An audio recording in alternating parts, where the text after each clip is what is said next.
केळापूर तालुका येथील तारापूर येथे दरवर्षीप्रमाणे चैत्र पौर्णिमेच्या यात्रेचे मोठ्या उत्साहात भोई समाज बांधवाच्या वतीने आयोजन करण्यात येते। तरी सर्व भोई समाज बांधवांनी 3/4/2024 रोजी शुक्रवारला येऊन यात्रेची शोभा वाढवावी अशी हागोडबुवा देवस्थानच्या समितीच्या वतीने विनंती करण्यात येत आहे। हागोडबुवा देवस्थान हे भोई समाजाचे श्रद्धास्थान आहे। काही वर्षापूर्वी तातापूर गावामध्ये सदबाजी इंगोले नावाचा एक व्यक्ती राहत होता। त्याच्या पत्नीचे नाव सोनाबाई सदबाजी इंगोले असे होते। सदबाई धार्मिक होता। त्यांना 4 वर्षाचा मुलगा होता। ते रोज आपल्या मुलासोबत तारापूर संगमेश्वर नदीवर आंघोळीसाठी जात होते। एक दिवस सदबा नदीमध्ये आंघोळ करत असताना हा त्याच्या मुलाचा आरडाओरडा करण्याचा आवाज ऐकून तो घाबरून गेला। आजूबाजूला मुलाला पाहू लागला तरी सुद्धा मुलगा मिळाला नाही। तेव्हा त्याला माहित झालं का आपल्या मुलाला काहीतरी झालं आहे। असे पाहून सदबाजीला मोठा धक्का बसला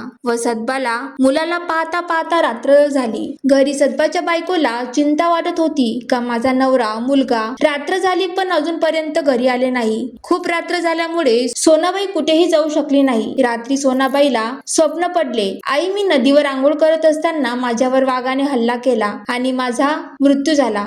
वाघाने माझ्यावर हल्ला केल्यामुळे माझ्या शरीराचे कोणतेही अवयव राहिले नाही, परंतु माझ्या शरीराचं एकच अवयव उरले आहे, ते म्हणजे उजव्या हाताची करंगडी। ती करंगडी घेऊन त्याच जागेवर स्थापन कर।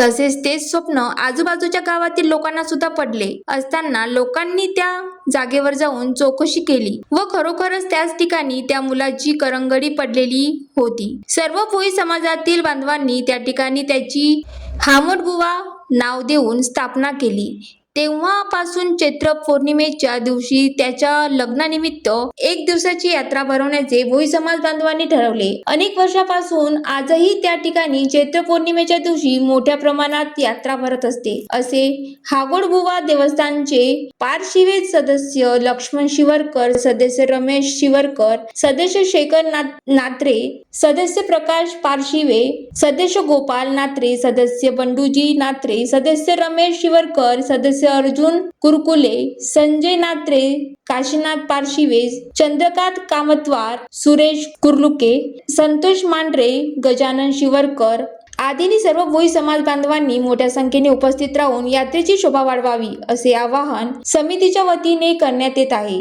ज्वालादीप न्यूज साठी नरेश राऊत, यवतमाळ।